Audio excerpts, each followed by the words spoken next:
What is good, guys? It's Rey-Jay back with another video. And this one, I want to break down what's going on with Tesla, SPY, Nvda, the QQQ, and a couple of other tickers, break down some very important technical updates on the markets, and talk about how things are looking in my opinion.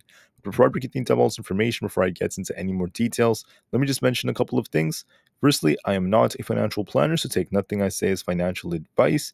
And also, if you guys can, please check out the Moomoo link, which is down below and in the description. If you sign up for Moomoo, the link down below, and deposit $100 into the account, guaranteed 5 free stocks. If you deposit $1,000, you're guaranteed up to 15 free stocks, and the offer ends very soon. This is going to be a very, very quick update. So what happened to SPY was we basically popped to a new all-time high, but the reason they popped the market up is because they were getting ready for this big move to the downside. So why did the market drop the way it did? It's because PPI came out. They're using this as a reason to drop the markets, move liquidity around, trigger stops, and do things like that. But basically, what happened was PPI did come in a little bit harder than expected. I did talk about this in the morning, and this time the market made a logical move. So core PPI was aligned with expectations, but PPI month over month was a little hot at 0.6% versus the expectation of 0.3%. And then PPI year over year, this was at 1.6% versus the 1% expectation. This also increased. PPI went up, guys. This means there is a risk of inflation going up in the US, which incentivizes the Fed to be a little bit more hawkish and not really cut rates as much as the market may have suspected. So with that being said, what's happening to the markets? Well, with inflation going up, not what you want to see, market comes down, right? Very, very plain and simple. But it's not just as simple as that. It's also because of liquidity and what these institutions are trying to do. But we don't have to worry too much about that. Let's just focus on the price right now. So SPY lost our key support at 516.5. I called that level out in the morning. I told you if we lost this thing is going to be sinking. We came down not just to 515, but we actually came down to our next support at 513.5.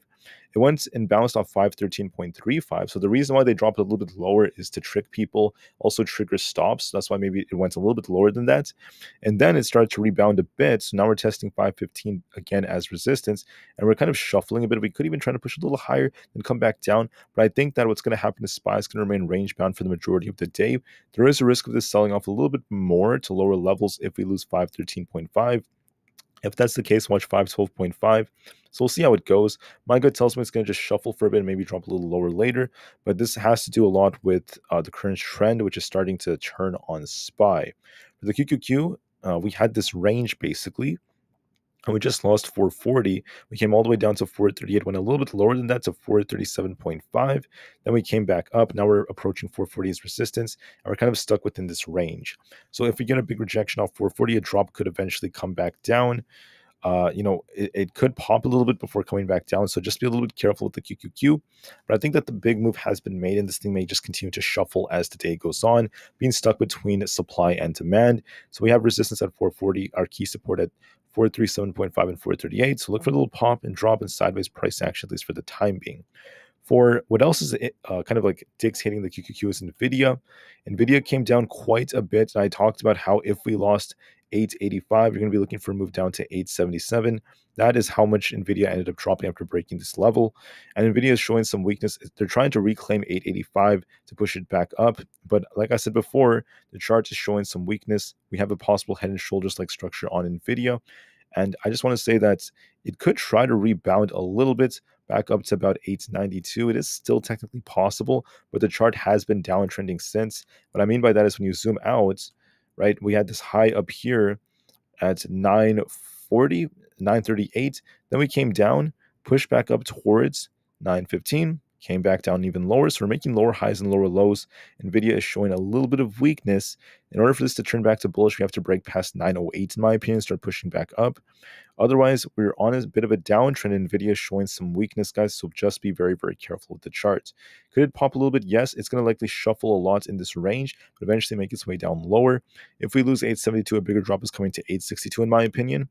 And if we break past 892, we could try to get closer to 900, but we won't turn bullish until we break 908 again. Otherwise, Nvda is kind of just stuck in this range. Nvda is also helping the QQQ, so is Aapl. Aapl showing a lot of life thanks to bullish news. But the thing about Apple is that we're approaching this resistance, so we're still in this range right now. We're going to be watching 174 to see how it reacts. If we break past this, we could get closer to 175, but it's going to be tight. This is tough resistance at 174. We rejected close to it 1, 2, 3, 4, 5 times already, so be careful at 174 on Apple. We're approaching resistance, and we'll see if it breaks or not. Is the news enough to get this to break? We'll just wait and see. If it rejects again, we have our support. Well, we have this level to watch for 173.5 as a minor support, 172.5, then a 170.9. As of right now, it's pushing, but watch this tight resistance on Apple and see if we break or not. All right, so that is it for the main 5 I typically go over, as always. Now let's talk about a couple more things. SPY is trying to rebound a bit. So is Tesla, but make sure you watch resistance as we get closer to 516 on SPY. Tesla, of all things, is, it's been showing some weakness. Did I skip over Tesla? Let me actually talk about Tesla one more time. I think I skipped Tesla, guys. I'm sorry about that. For Tesla, this thing is also selling off very, very aggressively. It came down exactly to our target of 165. I called 165 as a key support on Tesla. Now we have resistance at 167.8 and then 170. Now Tesla dropped because UBS cut their price target and they're also lowering their estimations for Q1 deliveries. So with that happening, we're going to be watching Tesla kind of shuffle between 165 and 168. It's been stuck for quite some time and may remain like this. If we lose 165, we turn more bearish and we get still up to 162. Otherwise, we're just range bound. By the way, that's what I see for Tesla. Anyways, for the other stocks out there, SPY and the others are trying to rebound a bit, but we're approaching some resistance. So just be very careful as we try to make our way back up. We're testing the 20 EMA. If we get above 515.6, we could get closer to 516.5. And like I said before, just be careful on SPY. It could try to push a little bit more from here, but resistance is going to be tight, and a lot of charts are showing some weakness. For a few more, we also have the IWM showing some weakness. We're currently we're trying to rebound a bit towards 203, but watch resistance. It might not break as easily. And then don't forget that on the 4-hour time frame, we're still looking kind of weak, so it could pop a little bit and come back down lower. For what else is there? We also have Microsoft, which is showing a lot of strength. We had lots of bullish news for it. So it's still outperforming the market, trying to get up to about 430. So we're on a very, very nice uptrend, looking quite good. For a few more, we also had AMD showing weakness. It's kind of flat, but also looking not the best. So we came down to 190, came back up. We're still kind of flat and may just shuffle very sideways in the mid 190s. I'm not seeing much for that. For Supermicro, I kind of skipped over that. Let me find it. So on Supermicro, I said yesterday 1200 could be coming, but then it might reject off of that. So be careful because we have some tight resistance. What happened yesterday? We hit 1198 and now we rejected and we came back to our support around 1148. If we lose this, we could sink a bit lower, so watch for that. For Amazon, this is actually showing some strength. So Amazon is trying to defy the odds. It's back above 178, and we do have potential to get closer to 180 before rejecting, or even fighting some tight resistance. It doesn't have to reject off that, but it's looking bullish now. It could actually push up for 180, looking pretty good so far. And Meta is very flat. It's not really doing a whole lot. It's still technically within this range. So it's been stuck between the 20 and 50 EMAs. We're barely holding the support at 497, but we are just shuffling for now. So it's been very tight, very, very tight levels between 500 and 495. Might just remain stuck for the time being, so I'm not really seeing much for Meta. Anyways, guys, that's it for this one. SPY is approaching some tight resistance. Tesla's looking relatively weak again because of more bad news. There's not much else that's changing for the market, so watch and see how we end up holding up.